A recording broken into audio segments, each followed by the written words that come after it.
Bismillahirrahmanirrahim. Alhamdulillah Rabbil alamin. Wassalatu wassalamu ala asyrafil mursalin Sayyidina wa ala Muhammadin wa ala alihi wa sahbihi asmin. Amma ba'du. Seperti yang saya sering cerita, kalau ngaji ngatur kiai itu dosa. Tapi karena saya niat baik, sama-sama ngaji, jadi temanya bebas, waktunya juga paling lama saya ngaji paling 20 menit sampai 30 menit. Sesi jawab tanya jawab hanya 2 pertanyaan. Tidak boleh bantah, yang punya diri saya kok diatur. Ini semakin lama Anda ngatur saya semakin dosa, karena ngatur orang itu tidak baik. Apalagi ngatur kiai itu tambah tidak baik lagi ini. Iya toh, misalnya saya ke Jakarta nelpon Pak Martinus, Pak sini, ya belum mesti bisa. Jadi ya sama-sama nggak mesti bisa kan. Tapi monggo lah kita cerita-cerita Islam, cerita-cerita beragama yang rileks. Kita semua tadi seperti yang dikatakan Kak Densus pernah disewani Mas Sufyan Sauri, juga beliau pernah ngaji. Sebetulnya dalam banyak hal-hal yang keseharian itu lebih prinsip ketimbang ide kita tentang hal-hal besar. Saya beri contoh, Allah itu Tuhan yang Maha Kuasa, yang menguasai alam raya ini. Kadang-kadang menjelaskan dirinya itu hanya alladzi at'amahum min ju'. Saya ini Tuhan yang memberi makan kamu saat Anda lapar, saat kalian lapar. Jadi untuk beriman kepada Tuhan yang Maha Esa, kepada Allah, kamu yakin yang memberi makan kamu itu Tuhan. Apapun kecewanya Anda terhadap tetangga, terhadap negara, terhadap mertua, terhadap istri, itu kecewa Anda tidak akan mati. Tapi kalau tidak makan itu mati. Sehingga Allah mensifati dirinya kadang pakai keseharian. Alladzi at'amahum min ju'. Tuhan itu siapa? Yang memberi makan kamu ketika lapar. Tapi kamu untuk syukur itu nunggu punya istri cantik, neriman, gampang diatur, membolehkan poligami. Terus 4 istri itu neriman semua, loyal semua. Itu sombong betul. Mau syukur saja kok repotnya seperti itu. Jadi mau syukur ya ada makanan dimakan. Itu kalau ngantuk ya tidur. Ayatnya wa min ayatihi manamukum billaili wan nahar. Maksud ayat Allah itu tidur. Nah, keangkuhan-keangkuhan ini yang menjadikan kita itu jadi repot hidup. Untuk syukur kok nunggu tadi. Mertua baik, tetangga baik, istri baik. Apa saja di sekelilingnya harus baik. Nah, keinginan berlebihan ini menjadikan kita lupa ada hal-hal yang paling kita butuhkan, yaitu oksigen. Kita boleh nempat di buminya Allah.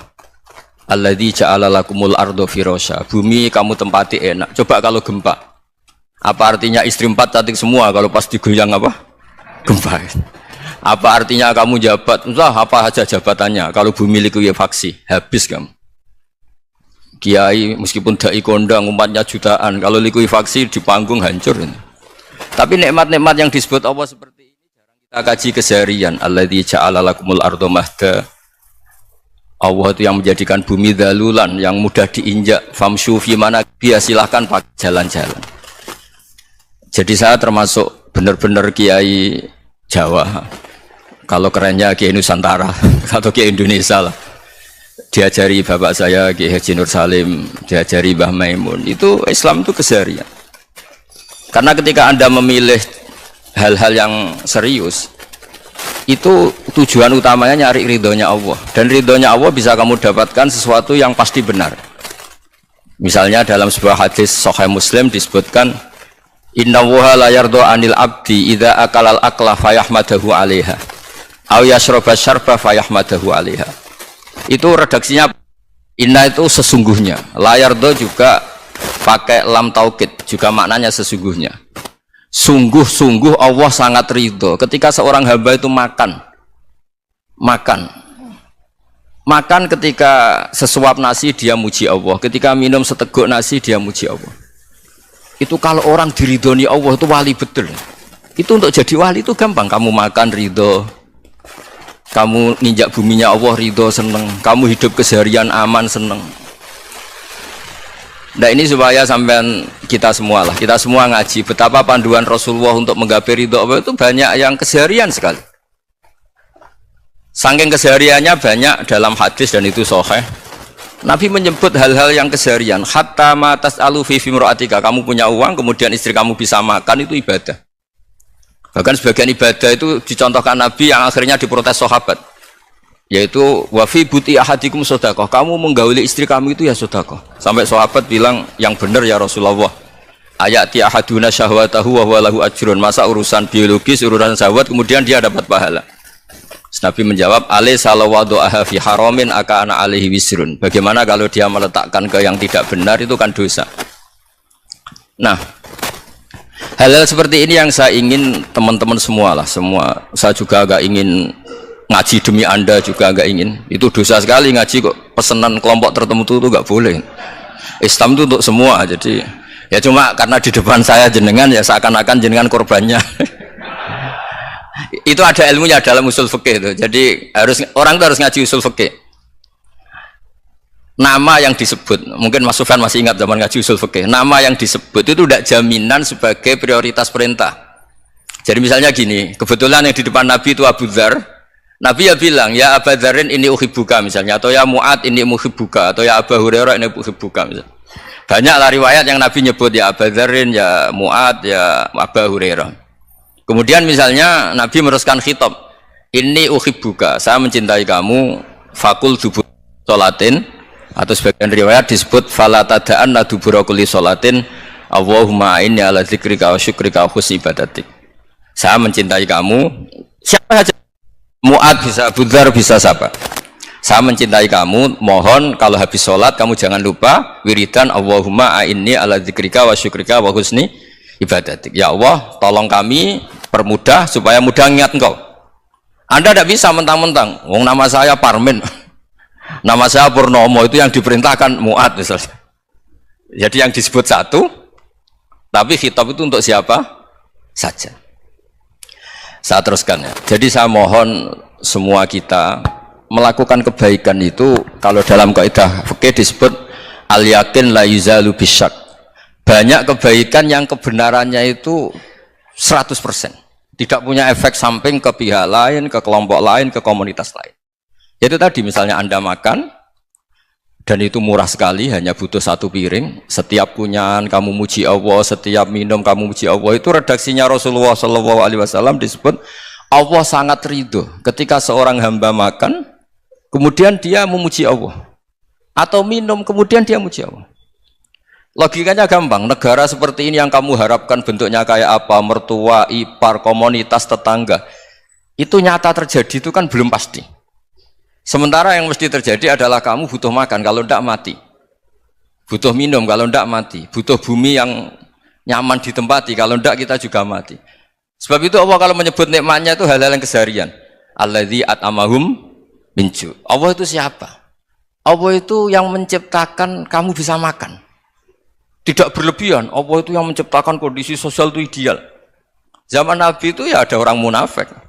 Orang-orang pilihan Allah itu juga diuji orang sekelilingnya yang macam-macam. Semua diuji sesuai konteks zaman dan waktu.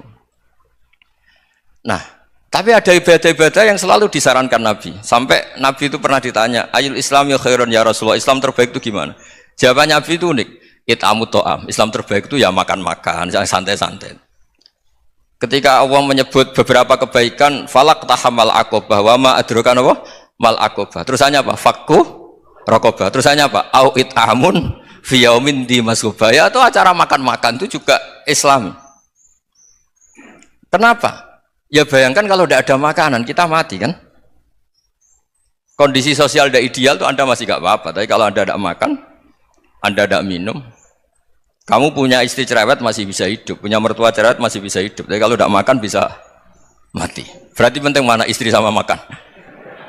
Penting mana? Makan.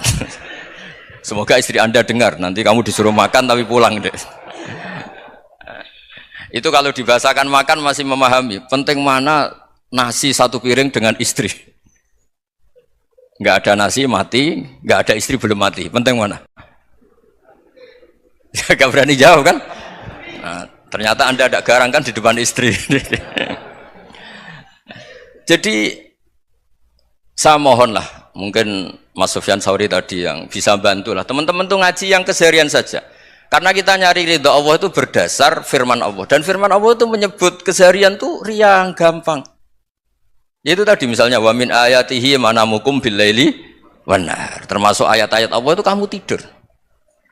Maka dulu itu ada guyonan, ada tokoh Mu'tazilah, kelompok dalam Islam yang berpikir manusia itu bisa menentukan ikhtiarnya sendiri. Karena saya bisa duduk, duduk, ingin berdiri, berdiri. Karena kelompok ini nggak terima kalau semua kehendak Allah, nanti bagaimana kalau semua kehendak Allah kok ada hisab, ya ada sanksi. Lucunya itu dia akhirnya, ini cerita ya, mencintai seorang perempuan cantik sekali. Dan itu dia menjadi ahli sunnah itu oleh hal-hal yang sepele. Karena istrinya cantik, ya namanya suami istri itu hubungan intim. Terus ditanya, Mas, masih ingin lagi? Masih. Silahkan diulang lagi. Wah ya tidak bisa. Katanya manusia bisa menentukan yang diinginkan. Itu tobat itu. Itu nggak bisa ditobatkan Mas Sufyan Ats-Tsauri. Orang cantik yang mudah nobatkan orang itu orang cantik. Segampang itu. Akhirnya kita tahu, makanya kalau dalam kitab Hikam itu disebut al-aqil mayyakul madza yaf'alu wa hubi wal ghafil mayyakul madza af'al. Orang yang punya akal karena sadar ini wilayah Allah, semua milik Tuhan. Itu dia tiap hari berpikir, besok Allah akan melakukan apa terhadap dunia ini. Kamu merencanakan suatu mau plesir ternyata gempa. Mau wisata ke Rusia ternyata perang. Kamu tidak pernah tahu apa yang akan terjadi besok. Wa ma tadri nafsum madza taksibu ghadan. Tapi anda semua kita ini sering punya jadwal permanen. Makanya saya kalau diundang siapa saja, sana takdir. Yang jelas Gus ini acara penting. Ya masih acara penting nak pangeran ngersakno piye? Kok ape dadi pangeran? Kamu kok mau jadi Tuhan? Itu kadang ya kiai. Penting Gus acara ini jenengan harus memastikan bisa. Loh kamu itu yang ngajarin tauhid, sesuatu itu biadillah kok bilang-bilang apa pasti. Kalau maksa terus tak tobatkan loh kamu kata saya itu. Ya kalau gitu Gus bilang insya Allah. Wah itu hati saya, fisik saya, roh saya sudah bilang insya Allah. Tidak usah kamu latih kata saya. Nah hal-hal tauhid keseharian itu gampang sebetulnya. Wal ghafil yaqulu madza af'al. Tapi orang yang lupa Allah dia setiap hari bilang besok apa? Kita bisa melakukan apa? Seakan-akan dia itu aktor, dia penting, dia subjek permanen, dia. Padahal kita ini hanya objek kehendak Allah Subhanahu wa taala. Karena kita yakin sesuatu yang terjadi di alam raya ini kita tidak bisa apa-apa. Makanya saya sering ngaji, sering bilang saya, ketika Anda mensifati Allah, Dia yang menghidupkan. Sudah itu tanamkan sehingga ketika kita mati santai saja. Kenapa santai? Allah punya cara menghidupkan kita. Zaman kita hidup juga gak tahu caranya ngelola jantung, ngelola paru-paru. Kamu juga gak tahu ngelola oksigen yang tidak beracun, tidak ngandung polusi. Tahu-tahu hidup.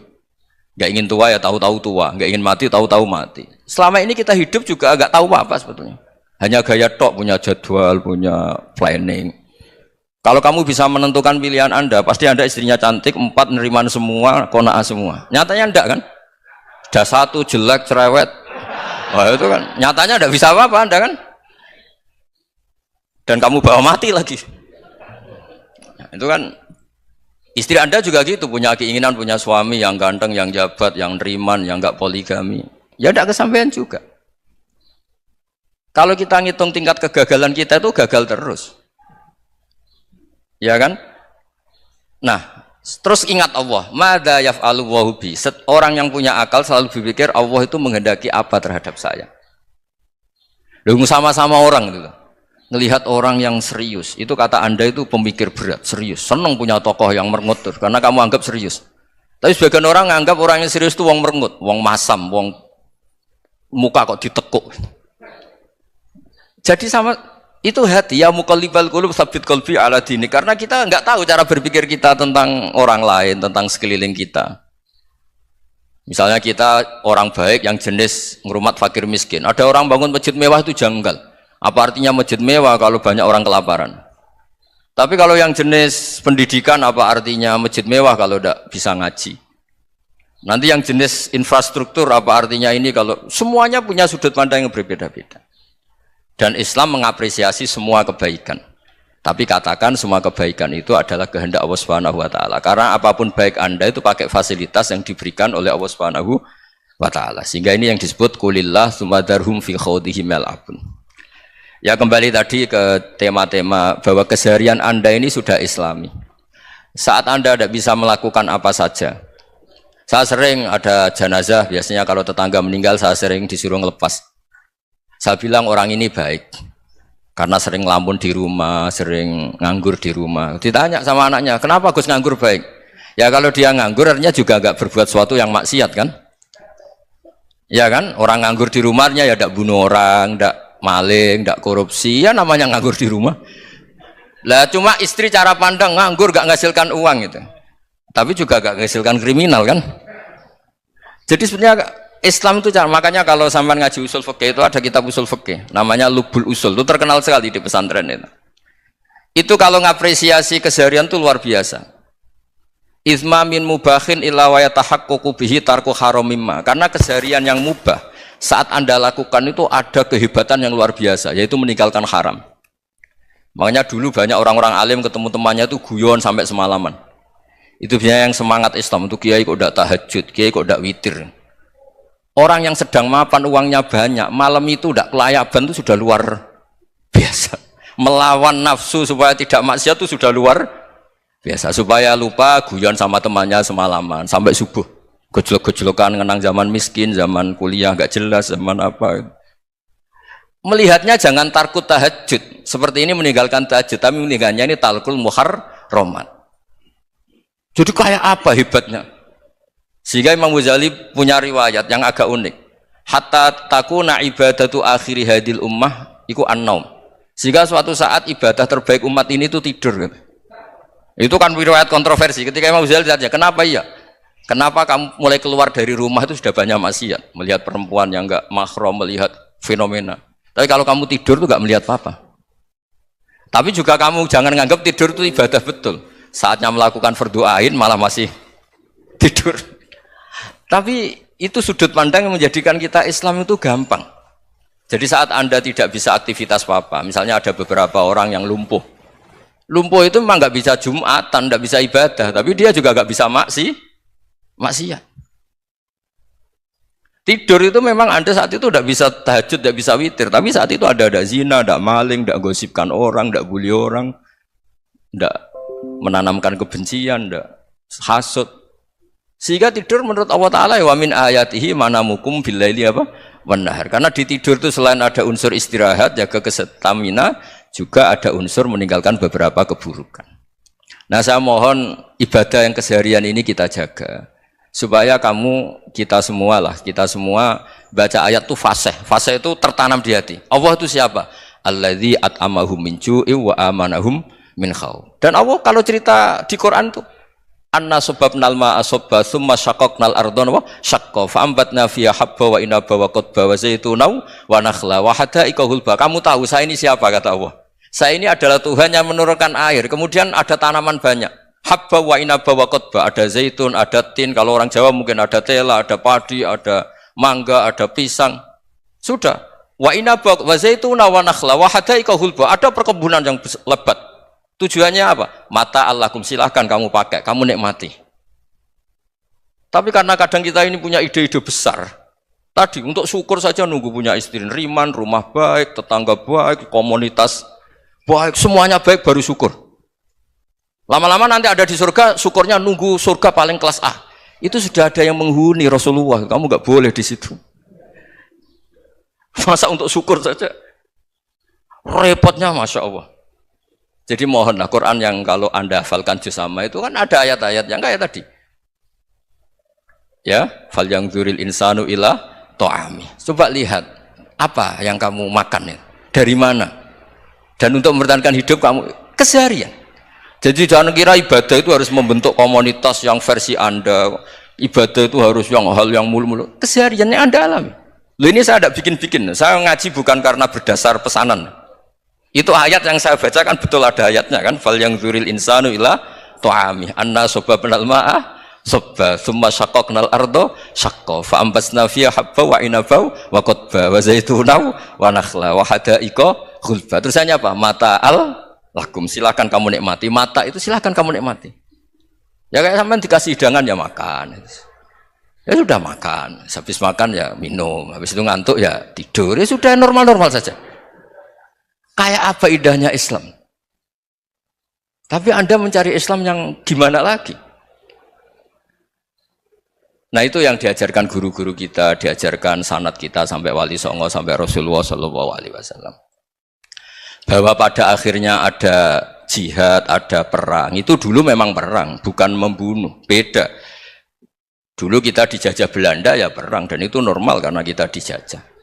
Jadi ketika orang lain ingin baik sama kita, wa in ahadum minal musyrikin astajaroka ya fajirhu hatta yasma'a kalam Allah. Kalau mereka ingin baik ya kita baik. Makanya ada istilah mustakman, mu'ahad. Kalau mereka ingin damai, berdampingan dengan kemajmukan, ya itu yang lebih baik. Karena memang Islam menghormati proses perdamaian. Wa in janahu nawa lissalmi ya fajnah lah. Kalau ingin damai, ya kita harus damai. Jadi, andai kan dulu Belanda datang ke Indonesia kok minta besanan. Gitu. Ya mungkin kita juga senang, karena memperbaiki hidung kan, kalau minta besanan. Gitu. Nah tapi wong jajah dulu itu kan masalah kan? Apa? Masalah kan? Jadi saya mohon jadi apa? Saya tadi minta sama Bapak Kadensus kemarin juga pernah main ke saya. Jangan sering ketemu saya ini sudah uzlah, saya ini sudah mau daftar jadi resi. Saya itu kemarin di muktamar juga agak datang, acara di Jogja juga sudah. Karena memang keluarga saya dulu itu mbah saya, bapaknya bapak saya itu gak keluar rumah itu puluhan tahun. Memang punya adat uzlah. Ya makanya ngaji saya ngaji aja yang gampang-gampang aja, yang gak orderan, yang gak pesenan ngaji aja dulu yang gampang. Saya ikhlas, yakin betul saya ikhlas. Ikhlas itu menurut saya itu roh. Orang gak ikhlas menurut saya itu orang aneh. Ikhlas itu gampang, sudah saya bilang. Kalau kamu yakin ilmu itu milik Allah, ngasihkan juga ikhlas itu milik Allah. Apa sih yang kamu punyai sehingga kamu tidak ikhlas? Uang milik Allah, energi kita milik Allah, bumi milik Allah. Kemudian kamu merasa memiliki. Merasa memiliki itu kalau dalam ilmu tasawuf sudah kesalahan kan. Bagaimana Anda punya? Coba tahu-tahu tanah itu kok milik Anda. Karena saya beli, saya beli dari orang, dari Zaid. Padahal yang asli punya itu Allah. Apa benar kamu pernah beli sama Allah? Zaid ini pemilik nisbi, pemilik yang enggak sebenarnya kan. Ya enggak? Yang benar-benar pemilik itu Allah. Kok kamu ngerasa itu bumi kamu itu atas nama apa coba? Milik kan harus beli atau dikasih. Tidak semua kan? Nah, makanya terus famshu fi manakibiha, dan Allah menyebutnya, sudah saya ini yang menciptakan bumi. Walladzi ja'ala lakumul arda dhalulan. Dan Allah menyebutnya sederhana, famshu fi manakibiha, silakan jalan-jalan. Terusannya apa? Wa kulu mirizki, silakan makan-makan. Jadi Islam itu ya makanya kiai-kiai itu ada acara makan, sampai ada guyonan fikuli makanin makan di setiap tempat ya makan. Nggih ngoten guys, pokoknya sing gampang-gampang mawon nggih. Nggih Mas Sufyan nggih sing gampang-gampang mawon nggih. Assalamualaikum warahmatullahi wabarakatuh. Nah, yang saya ingin tanyakan, bagaimana kita memupuk konsep persaudaraan tanpa memandang kepentingan duniawi. Bismillahirrahmanirrahim. Ya yang rileks saja ya. Saya pernah ketemu orang yang pakaiannya itu enggak, mungkin kalau orang syariat bilang enggak syar'i lah. Pakai pakaian yang tidak syar'i. Tapi dia muslimah, dia ke masjid. Saya ditanya sama seseorang, Gus kok sama orang gitu mau bertemu gitu. Karena terus saya bilang, kenapa? Dia pakaiannya ada islami gitu. Oke, dia tidak pakaian islami itu nyata, tapi dia ke masjid itu islami, tetap sholat itu islami. Ketika dia ingin sholat dan tetap sholatnya pakai takbir, pakai rukuk, pakai sujud itu islami. Wong setelah di masjid ya pakai mukena, pakai. Kalau sama-sama nyata, Anda kan boleh ngingat sama-sama yang fakta gitu. Dia punya kesalahan dalam berpakaian, dia punya kebenaran dalam sujud, dalam rukuk, dalam ibadah. Dan itu tradisi Quran. Quran ya cerita famay ya'mal mithqala dzarratin khairan yarah wa may ya'mal mithqala dzarratin syarran yarah. Apa susahnya sih ingat dua-dua sisi itu? Sama bernegara atau bertetangga, kita bayangkan jangan bernegara dulu, terlalu luas, bertetangga saja ukuran. Karena nanti sama, bernegara sama bertetangga itu hadisnya sama. Kita di kampung itu ya ada masjid, dan orang-orang yang nggak sholat juga nyumbang masjid. Bahkan ada yang nyumbang masjid banyak terus tidak sholat, karena keramik saya sudah sholat katanya. Saya pernah ketemu orang model gitu itu ya ada. Jadi, tapi ada juga yang sholat terus tapi nggak pernah nyumbang masjid. Ya orang banyak. Intinya itu Allah itu punya tradisi, punya sunnatullah. Kebaikan ya dihitung, kejelekan juga dihitung. Dulu ketika Rasulullah SAW hidup bersama komunitas yang majmu', itu sebetulnya permintaannya Nabi, jangan halangi kami saat mau beribadah. Dulu sampai perang karena mereka menghalangi. Sebenarnya problem mereka wa yasudduna an sabilillah, menghalangi. Sebenarnya kalau dulu saling toleransi ya gak ada masalah. Artinya ketika Anda ingin sholat di Indonesia agak dihalangi, ingin pengajian gak dihalangi, sebenarnya ini gak ada masalah. Ya, soal ada kebaikan, ada keburukan, ya mulai Nabi Adam sampai sekarang, sampai kiamat. Itu cara pandang. Jadi cara pandang kita terhadap orang lain itu harus hal-hal yang nyata. Kalau kesalahan mereka nyata, kebaikan mereka juga nyata. Kenapa kita hanya ingat sisi yang jelek, tidak ingat sisi yang baik? Saya sering cerita ke santri-santri saya, setiap saya pengajian diundang orang di mana-mana itu saya mesti istighfar. Karena gak ada pilihan. Saat saya datang ke pengajian di Sulawesi misalnya, saya tinggal ngaji di sini. Saat saya ngaji di sini, ninggal undangan yang di sana. Hidup itu tidak banyak pilihan, meninggalkan kebaikan, melakukan kebaikan. Artinya gini, dalam kebaikan saja ada kebaikan yang ditinggalkan. Apalagi dalam kejelekan. Makanya di sini ada pepatah terkenal dalam ilmu tasawuf tuh. Wastighfaruna yahtaju ilal istighfar. Saat Anda baik saja butuh istighfar. Bapak saya kalau guyon gini, Mas Sofyan. Ada imam istiqomah jadi imam masjid sampai tua sampai batuk-batuk. Itu bagus istiqomah. Tapi itu masalah kata Bapak. Akhirnya enggak kaderisasi katanya. Itu istiqomah apa enggak mau diganti orang lain katanya. Ada kiai dai di mana-mana. Itu mesti orang muji, "Oh, itu dai di mana-mana, laris enggak pernah di rumah." Pondoknya pasti bubar itu karena ditinggal. Jadi kebaikan seperti ada orang sering sowan kiai. Wah itu malah lebih masalah lagi kan. Kadang kiainya pas istirahat, yang disalamkan template uang jatah susu anaknya.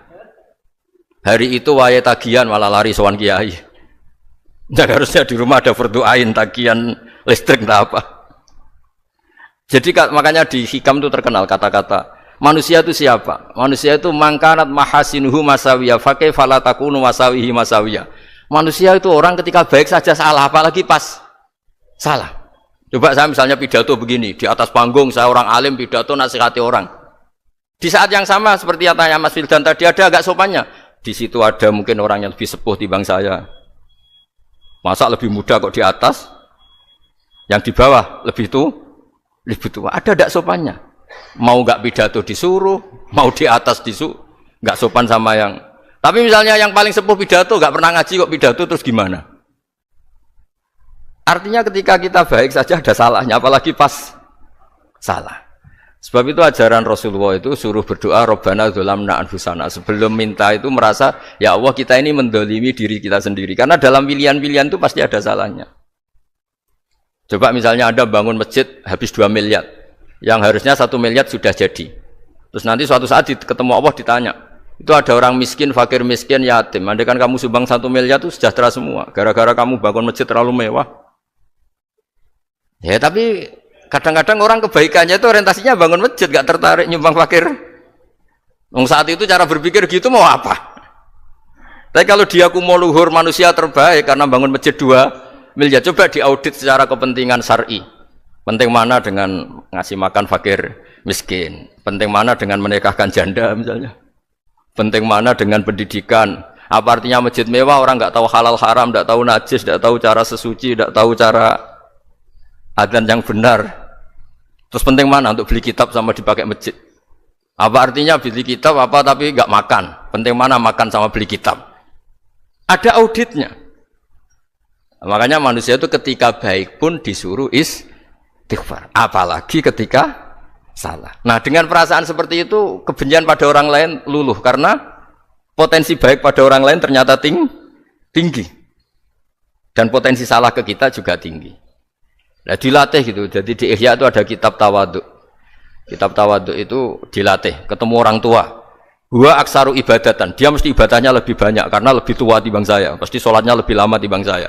Ketika Anda sudah tua melihat anak-anak, huwa aqallu minni maksiatan. Mesti maksiatnya tidak banyak karena masih kecil. Terus ketika melihat orang fasik maksiat, La'alla wa yatubu alaih fa inna wa tawwabur rahim. Mungkin Allah memberi tobat, bisa saja. Umar itu ingin bunuh Nabi, tapi Allah memberi tobat.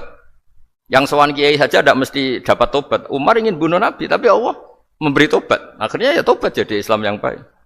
Dalam sejarah Wali Songo, Kalijogo sowan Sunan Bonang itu ingin garong, tapi malah jadi muridnya jadi wali. Kalau Allah sudah menghendaki, tidak ada ya. Perang Uhud orang Islam kalah itu karena panglimanya siapa? Khalid bin Walid. Tapi dia malah yang dapat hidayah. Nah, sama orang yang sekarang Anda benci bisa saja Allah merencanakan ada apa? Hidayah di situ. Dan kita yang merasa benar jangan saja ada rencana Allah bikin kita su'ul khotimah. Na'udzubillah min dzalik, kan tidak pernah tahu. Nah, dari tidak pernah tahu itu orang diusahakan tawadhu. Wa ma adri ma yuf'alu bi wala bikum. Kita tidak pernah tahu. Makanya meskipun saya ini kiai terus kata orang banyak itu ketop. Kalau istighfar ya nangis betul ya. Cuma kan nggak perlu di depan umum. Nanti udah ke penampilan kan ribet kan nanti. Sudah nangis nggak ikhlas, nggak mutu. Ya gitu ya. Yang Mas Wildan tadi apa pertanyaannya diulang? Selain masalah akhlak tadi. Tentang bagaimana cara kita bersaudara tanpa memandang kepentingan duniawi. Nah ya makanya tadi saya bilang bernegara itu pakai hadis, misalnya Nabi pernah ngendikan kamu itu punya 3 tetangga, yang satu punya 3 hak, yaitu dia tetangga kamu, dia seagama kamu, dia sesaudara kamu. Jadi ada 3 hubungan, seagama, sesaudara, dan tadi apa? Dia tetangga kamu, dia seagama dengan kamu, dia masih kerabat kamu. Terus ada tetangga yang punya 2 hak, yaitu dia tetanggamu, seagama dengan kamu, tapi tidak sekeluarga dengan kamu. Terus ada tetangga yang punya 1 hak, dia tidak keluarga kamu, dia tidak seagama dengan kamu, tapi tetap punya hak karena itu tetangga kamu. Dan itu kata Nabi semuanya berhak kamu baikin, karena ada hakul jar. Makanya dulu doa ada bil kubri itu ceritanya sederhana. Ada seorang perempuan Yahudi ya, sowan Sayyidah Aisyah. Kalau sowan ya dikasih uang sama Sayyidah Aisyah. Padahal Yahudi ya. Ketika dikasih uang, terus si Yahudi tadi, semoga engkau diselamatkan dari siksa kubur. Zaman itu Sayyidah Aisyah belum dengar hadis tentang siksa kubur. Setelah Rasulullah datang, saya tadi diminta didoain, tidak saya terima karena saya nggak percaya. Terus Nabi ngendikan itu benar adanya siksa kubur. Ketika komunitas Yahudi di Madinah itu puasa Asyura, Nabi coba tanyakan mereka, kenapa puasa Asyura? Padahal orang Yahudi. Oh, terus setelah ditanya, yaumun najjawahu fihi Musa, itu hari di mana Allah menyelamatkan Nabi Musa, kata orang Yahudi. Terus kata Rasulullah, nahnu ahaqqu bi Musa, saya juga berhak menghormati Musa. Kemudian Nabi puasa.